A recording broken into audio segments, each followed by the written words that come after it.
আসসালামু আলাইকুম, স্বাগত জানাচ্ছি আরটিভির রাতের সংবাদে। পুরো সময় আপনাদের সঙ্গে আছি আমি ফাহমিদা সালাম। শুরুতেই জানিয়ে দিব মার্কেন্টাইল ব্যাংক সংবাদ শিরোনাম।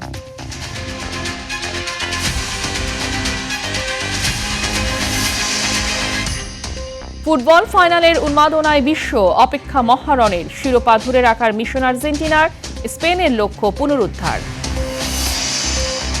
জুলাই সনদ বাস্তবায়নে অঙ্গীকারবদ্ধ বিএনপি, বললেন মির্জা ফখরুল। চেতনা বিক্রি করে রাজনীতি না করার আহ্বান স্বরাষ্ট্রমন্ত্রী। শাপলা চত্বর ট্রাজেডিতে 61 জন নিহতের তথ্য ট্রাইব্যুনালে জানালেন চিফ প্রসিকিউটর। শেখ হাসিনা সহ আসামি 41। শেখ হাসিনার বিরুদ্ধে প্রাথমিক প্রতিবেদন পাওয়া গেছে, সেখানে পুলিশ প্রধান, বিজিবি প্রধান সহ এরকম কয়েকজন, আমরা মোটা দাগে বলতেই পারি যে তাদের বিরুদ্ধে একটা খসড়া রিপোর্ট এসছে, সেটা আমরা যাচাই বাছাই করে দেখব। এবং ঢাকার নামকরা 44 প্রাথমিক বিদ্যালয়ে বৃত্তি পরীক্ষার উত্তরপত্র হারিয়ে ফেলার অভিযোগ। হতাশ শিক্ষার্থীরা, তদন্ত দাবি অভিভাবকদের।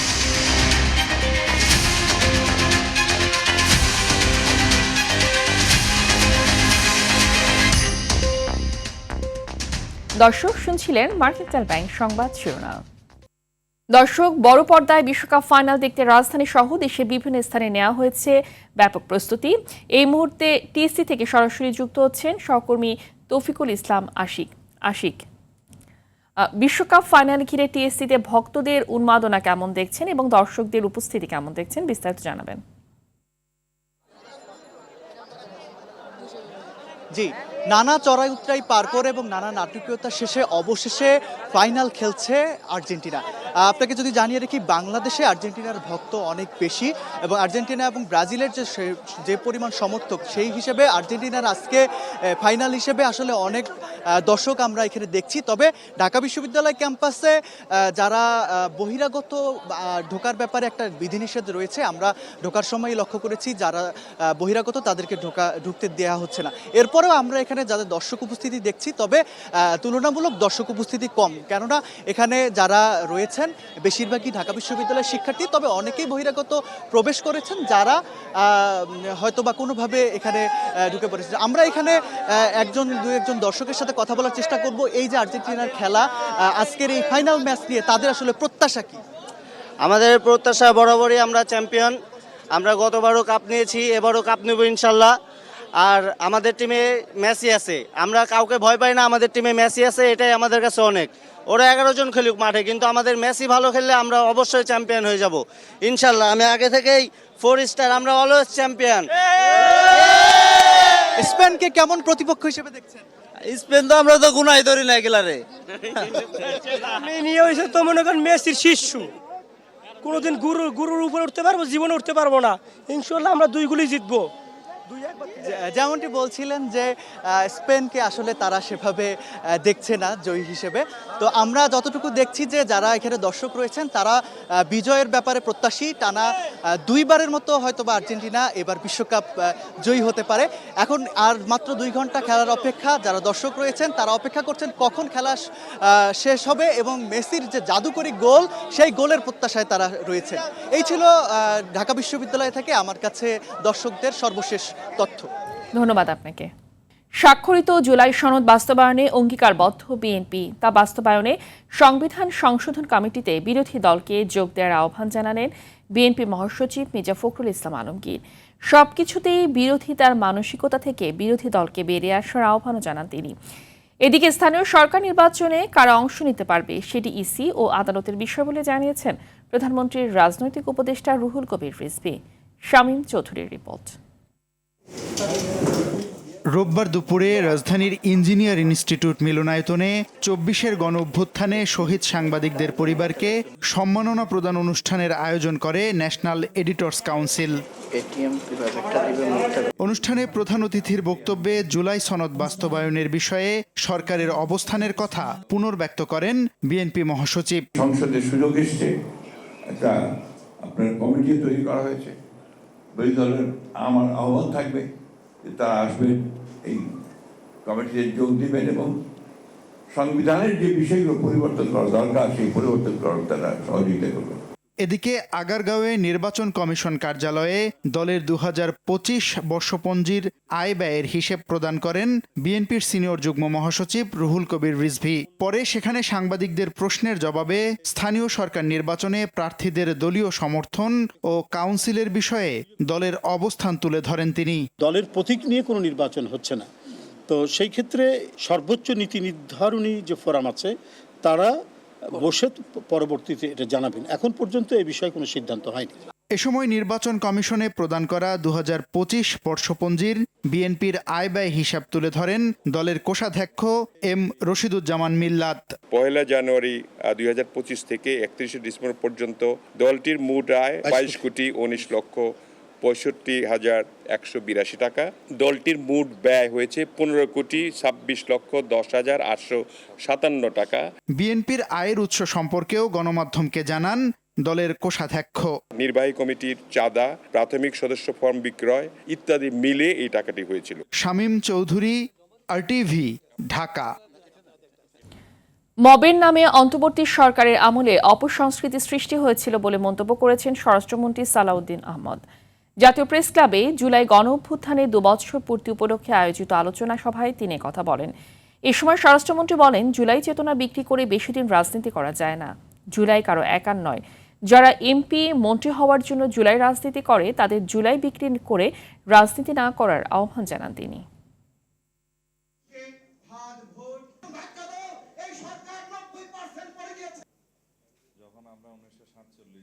ফ্যাসিবাদ বিরোধী জাতীয় ঐক্য যেটা গড়ে উঠেছে তাকে আরো শক্তিশালী করতে হবে, কিন্তু আমাদের মধ্যে যারা বিভক্তির সুর রচনা করতে চায় সেই সমস্ত বন্ধুদেরকে বলবো, জুলাই কারো একার না। জুলাইয়ের চেতনা দিয়ে কেউ ব্যবসা করবেন না। যারা জুলাই চেতনার উপর ভিত্তি করে রাজনৈতিক সংগঠন গড়ে তুলেছে তাদের প্রতি আমার নসিহত হলো, শুধুমাত্র জুলাইয়ের চেতনা বিক্রি করে বেশি দিন রাজনীতি করা যাবে না। শাপলা হত্যাকাণ্ডে 61 জন নিহতের তথ্য পেয়েছে তদন্ত সংস্থা। এদের মধ্যে 58 জন নিশ্চিতভাবে শনাক্ত হয়েছে বলে জানালেন আন্তর্জাতিক অপরাধ ট্রাইব্যুনালের চিফ প্রসিকিউটর আমিনুল ইসলাম। দুপুরে মামলাটির অগ্রগতি জানাতে হেফাজতে ইসলামের একটি প্রতিনিধি দল ট্রাইব্যুনালে এলে এসব কথা বলেন তিনি। মামলার সাবেক প্রধানমন্ত্রী শেখ হাসিনা ও কয়েকজন সাংবাদিক সহ 41 জনকে আসামি করা হয়েছে বলেও জানান চিফ প্রসিকিউটর। জিএম মাহমুদের রিপোর্ট। 2013 সালের 5 মে রাজধানীর মতিঝিলের শাপলা চত্বরে 13 দফা দাবিতে সমাবেশ ও অবস্থান কর্মসূচি করে কওমি মাদ্রাসা ভিত্তিক ইসলামপন্থী সংগঠন হেফাজতে ইসলাম। দিনভর উত্তেজনা ও সংঘর্ষের পর গভীর রাতে পুলিশ, র্যাব ও বিজিবির যৌথ অভিযানে শাপলা চত্বর খালি করে ক্ষমতাসীন আওয়ামী লীগ সরকার। এতে হতাহতের ঘটনা ঘটে, যা তদন্ত করছে আন্তর্জাতিক অপরাধ ট্রাইব্যুনাল। সকালে এ হত্যাকাণ্ডের মামলার খসড়া তদন্ত প্রতিবেদন হাতে পেয়েছে ট্রাইব্যুনালের প্রসিকিউশন। এতে 61 জন নিহতের তথ্য পায় তদন্ত সংস্থা। নিশ্চিতভাবে শনাক্ত 58 জন। আমরা প্রায় 61 জনের একটা তালিকা আমরা পেয়েছিলাম, কিন্তু আমরা 58 জনকে আমরা আইডেন্টিফাই ইতোমধ্যে আমরা করতে পেরেছি। মামলায় তৎকালীন প্রধানমন্ত্রী শেখ হাসিনা এবং কয়েকজন সাংবাদিক সহ 40 জনেরও বেশি ব্যক্তিকে আসামি করা হয়েছে বলেও জানান তিনি। তবে আসামিদের গ্রেপ্তারের স্বার্থে পূর্ণাঙ্গ তালিকা প্রকাশ করেনি প্রসিকিউশন। শেখ হাসিনার বিরুদ্ধে প্রাথমিক প্রতিবেদন পাওয়া গেছে, সেখানে পুলিশ প্রধান, বিজিবি প্রধান সহ এরকম কয়েকজন আমরা মোটা দাগে বলতেই পারি। এদিকে মামলার অগ্রগতি নিয়ে চিফ প্রসিকিউটরের সঙ্গে সাক্ষাৎ করেন হেফাজতে ইসলামের একটি প্রতিনিধি দল। এ সময় তদন্ত সংস্থার খসড়া রিপোর্টে সন্তোষ জানান সংগঠনটির যুগ্ম মহাসচিব মাওলানা মামুনুল হক। তো আমরা আমাদের জায়গা থেকে যেটা একেবারে একটা ওভারঅল কথা বলতে পারি, সেটা হলো আমাদের যে এক্সপেকটেশন ছিল, আমাদের যে অভিযোগ ছিল, এই রিপোর্ট, খসড়া রিপোর্ট তার কাছাকাছি আছে। 21 জুলাই ট্রাইব্যুনালে মামলাটির ফরমাল চার্জ দাখিল করবে prosecution. GM Mahmud, RTV, Dhaka. ঢাকার নামকরা 44টি প্রাথমিক বিদ্যালয়ের একজন শিক্ষার্থীও বৃত্তি না পাওয়ায় ক্ষোভে ফুঁসে উঠেছেন অভিভাবকরা। অভিযোগ উঠেছে খাতা হারিয়ে ফেলার। এমন নজিরবিহীন ঘটনায় হতাশ শিক্ষার্থীরা। খাতা গায়েব বা মূল্যায়নে চরম গাফিলতির অভিযোগ তুলে আগামী 7 দিনের মধ্যে নিরপেক্ষ তদন্ত ও পুনরায় ফলাফল প্রকাশের দাবি জানিয়েছেন তারা। বিস্তারিত তৌফিকুল ইসলাম আশিকের রিপোর্টে। স্বপ্ন প্রাথমিকের গণ্ডি পেরিয়ে পা রেখেছে মাধ্যমিক স্কুলে।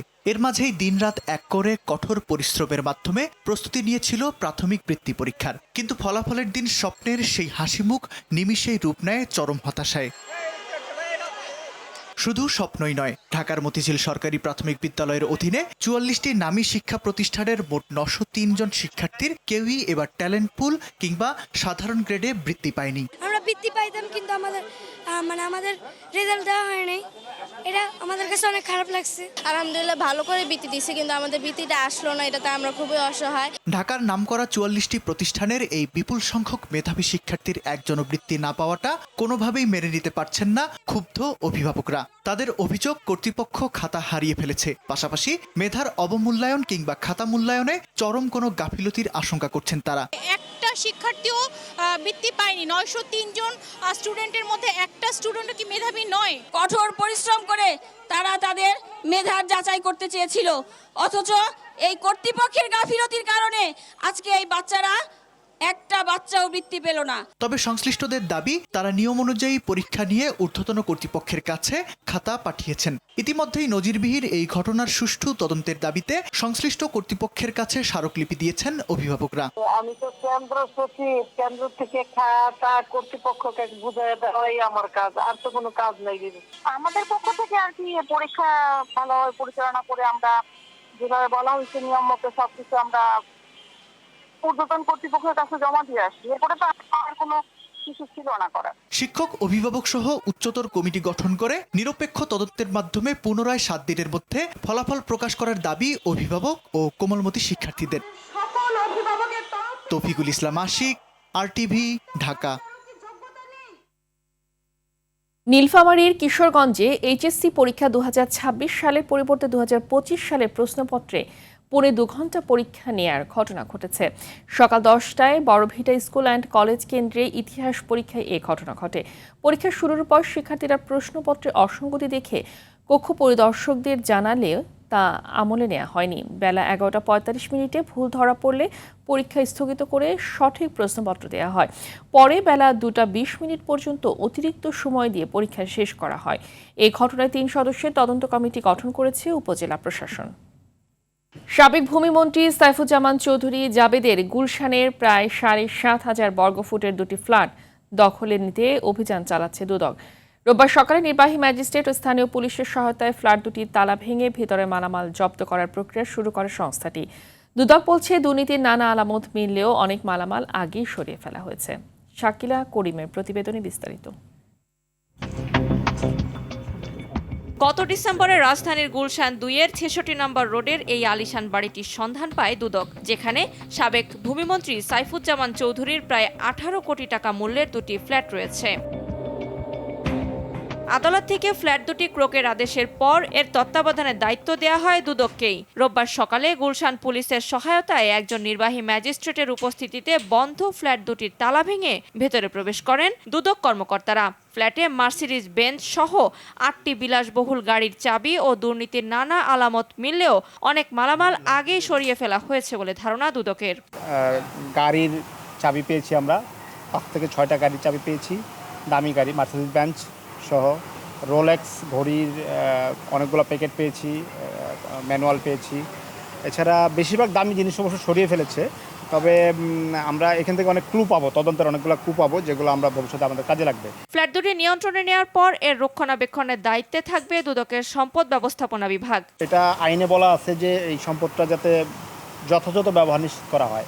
যদি এটা ভাড়া দেওয়ার উপযোগী হয় তাহলে ভাড়া দিবে, যদি এটা ভাড়া দেওয়ার উপযোগী না হয় তাহলে এটার রক্ষণাবেক্ষণ নিশ্চিত করবে। দুদকের তথ্য মতে সাবেক এই ভূমিমন্ত্রীর বিরুদ্ধে বিশ্বের 9টি দেশে 10,000 কোটি টাকা অর্থ পাচারের প্রমাণ রয়েছে। ইতোমধ্যে 30টি মামলায় 500 কোটি টাকা আত্মসাতের তথ্য প্রমাণ হাতে পেয়েছে দুদক।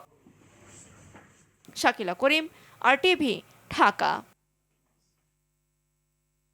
হযরত শাহজালাল আন্তর্জাতিক বিমানবন্দরের কার্গো ভিলেজে ফলের ক্যারেটের ভিতরে লুকিয়ে রাখা 16 কেজি স্বর্ণের বার উদ্ধার করেছে DGFI ও ঢাকা কাস্টমস হাউস। রোববার গোয়েন্দা তথ্যের ভিত্তিতে যৌথ অভিযানে স্বর্ণের চালানটি জব্দ করা হয়। আমদানি করা একটি ফলের চালানের ঘোষণা দেয়া হলে তল্লাশির সময় ক্যারেটের ভিতরে বিশেষভাবে লুকিয়ে রাখা স্বর্ণের বার পাওয়া যায়। প্রাথমিকভাবে ধারণা করা হচ্ছে ফলের চালানের আড়ালে স্বর্ণ চোরাচালানের চেষ্টা করা হয়েছিল। স্বর্ণের প্রকৃত মালিক, চালানের উৎস এবং এর সাথে জড়িত চোরাচালান চক্রকে শনাক্তে তদন্ত চলছে। হংকং থেকে আসা একটা ফলের কনসাইনমেন্ট ছিল। তো ফলের কনসাইনমেন্টের যে আপনার যে ক্যারেটের যে প্লেট বা বেস নিচের যে অংশ, সেখানে 2 কাঠের মাঝখানে ফাঁপা অংশে তারা স্বর্ণের বারগুলো লুকিয়ে রেখেছিল। ওই স্ক্যানিং করে সেটা নিশ্চিত হওয়া হয়, তারপর এটা খুলে 16টি স্বর্ণের বার, প্রতিটি ওজন 1 কেজি করে, মোট 16 কেজির মতো স্বর্ণের বার উদ্ধার করা হয়। নন্দিত কথা সাহিত্যিক হুমায়ুন আহমেদের 14তম মৃত্যুবার্ষিকী আজ। দিনটি উপলক্ষে লেখকের গড়া গাজীপুরের নুহাসপল্লীতে দিনব্যাপী চলে মিলাদ, কোরআনখানি ও দোয়া মাহফিল। এছাড়া এতিমদের খাবার বিতরণ সহ নেওয়া হয় নানা কর্মসূচি। সকাল থেকে বৃষ্টি উপেক্ষা করে হুমায়ুন পরিবার, তার ভক্ত, কবি, লেখক আর নাট্যজনরা ভিড় করেন লেখকের কবর নুহাসপল্লীর লিচুতলায়।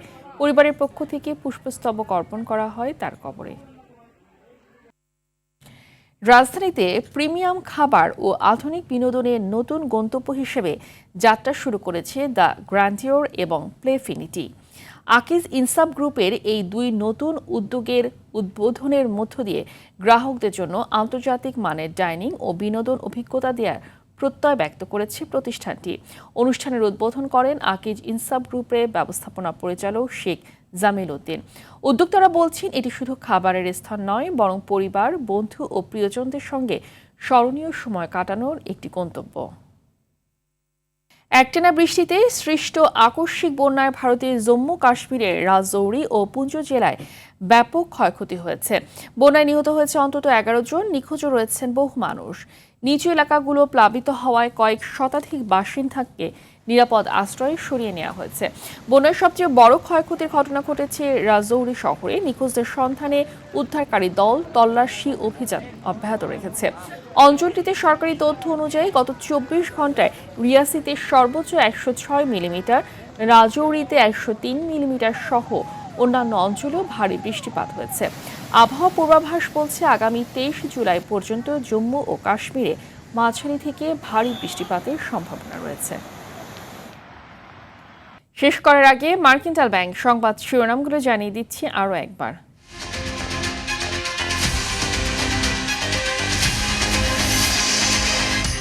ফুটবল ফাইনালের উন্মাদনায় বিশ্ব, অপেক্ষা মহারণে শিরোপা ধরে রাখার মিশন আর্জেন্টিনার, স্পেনের লক্ষ্য পুনরুদ্ধার।